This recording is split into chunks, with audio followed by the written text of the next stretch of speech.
Okay, so now we're ready for our art time. And remember, we're working on our springtime book. And if you recall, we're going to practice singing the songs every day to the different songs about spring blossoms. Do you know I love spring? I love looking at the beautiful flowers and smelling the air. It's so nice. So today we're going to learn a song about cherry blossoms. And I'm going to sing the song. And do you remember the story yesterday? It was about the mother robin and the baby birds hatching. And so that's in this song. The cold winter has passed and now comes spring. The newly hatched baby birds cause mother bird to sing. The warm sun comes out, little cherry blossoms are in bloom. Beautiful blossoms will open up and smell of sweet perfume. Now I'm sure most of you have a mummy that might have some perfume. So you could say, "Mummy, can I smell your perfume?" Maybe she doesn't, but Grandma probably has perfume.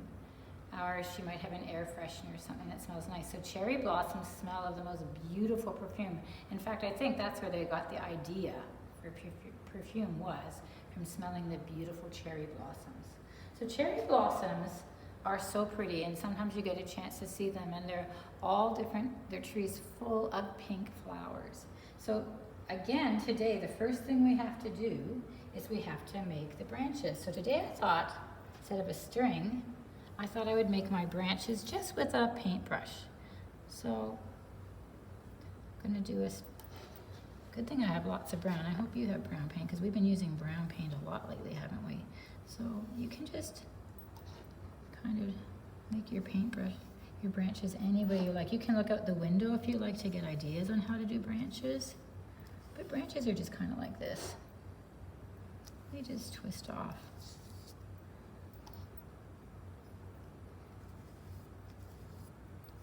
The paint's pretty thick, isn't it?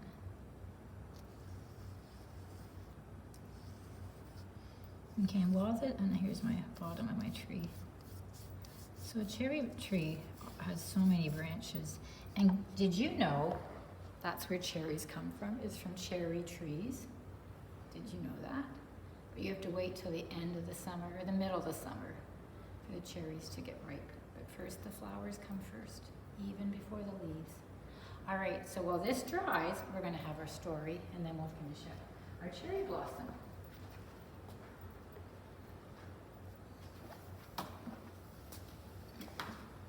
And this story is called Big Sarah's Little Boots.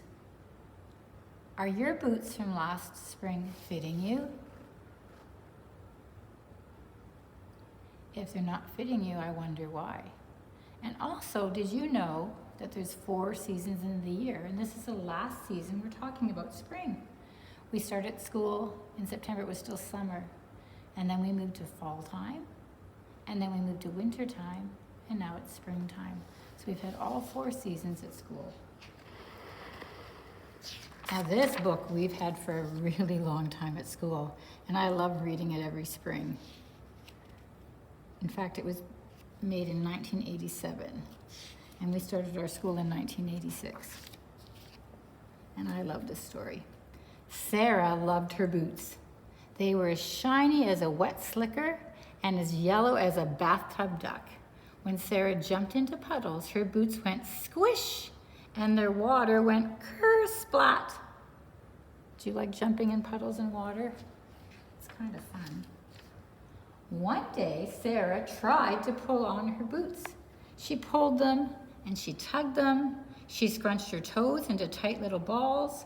She pushed her heels with all her might. But Sarah's boots did not fit Sarah's feet. What do you think happened?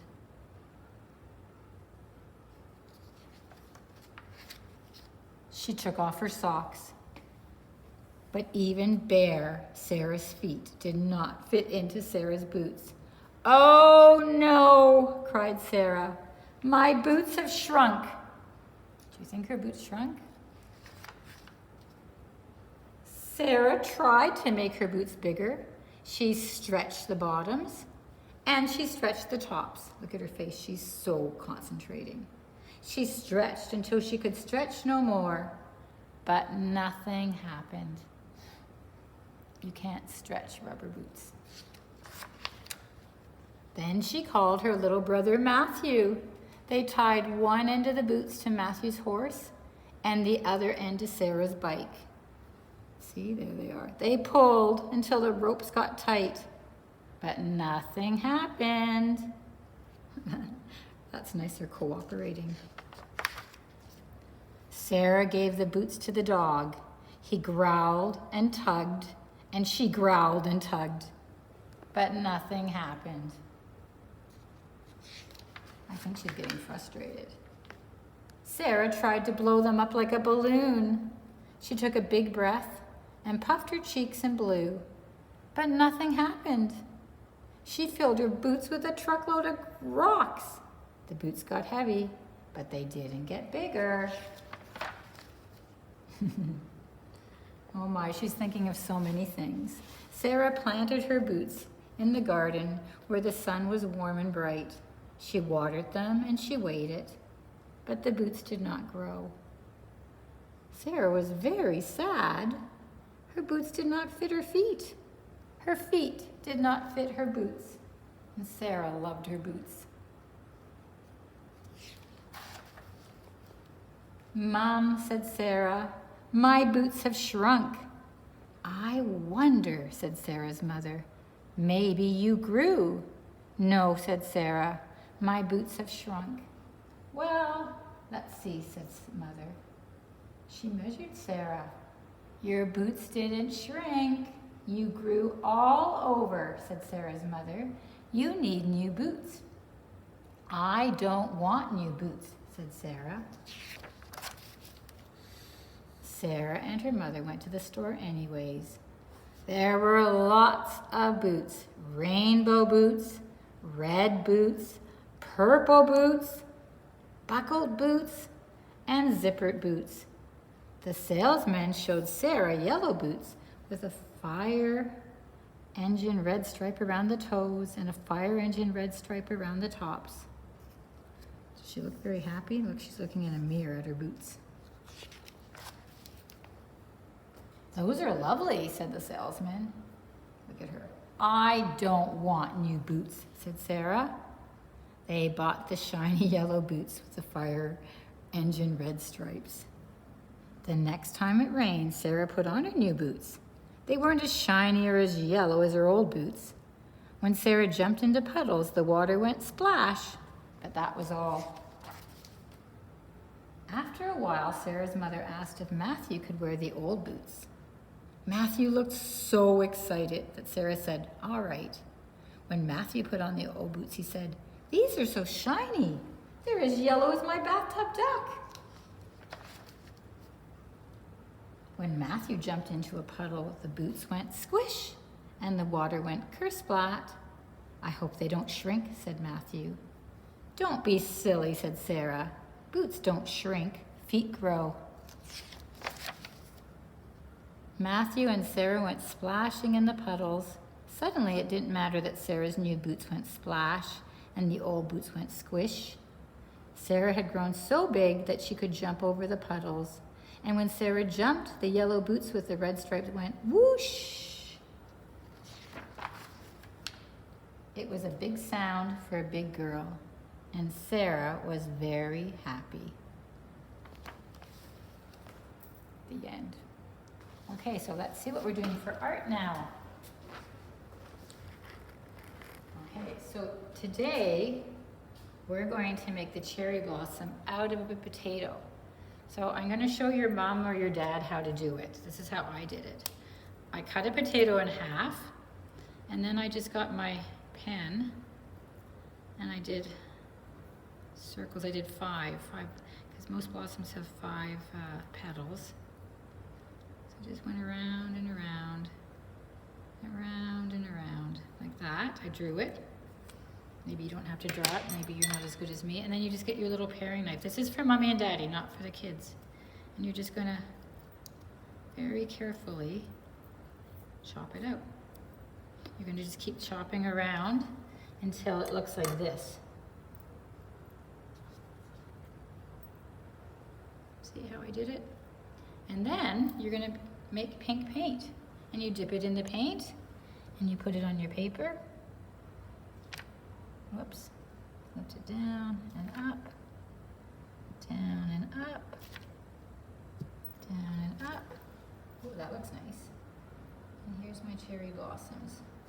If you put on too much paint, it's a little bit globby. So be careful. I make so much, and then I forget I don't have any boys or girls coming to visit me. Whoa, that looks so nice. So nice.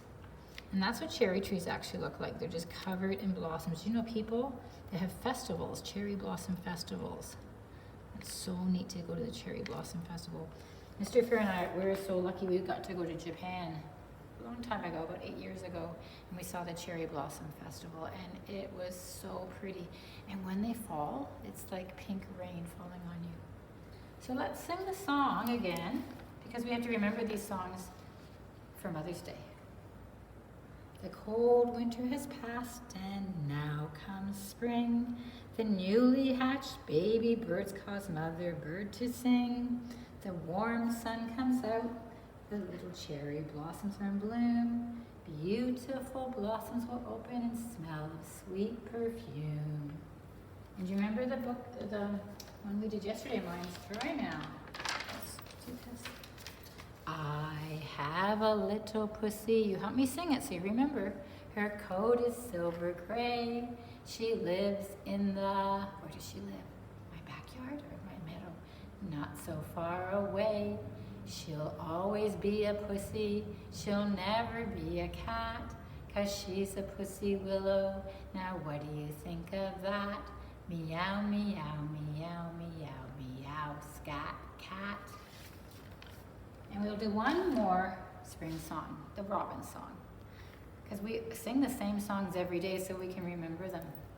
Today I saw a robin sitting in a tree, and this is what the robin said to me. Cheerly, cheerly, cheerly, cheerly, cheerly, cheerly, chee. Oh, I'm a happy robin redbreast singing in my tree. Did you see any robins? Did you go looking after yesterday's class? You'll have to text me and tell me how many robins you saw, or if you saw robins. Okay, I'll see you tomorrow. Bye for now. Mwah.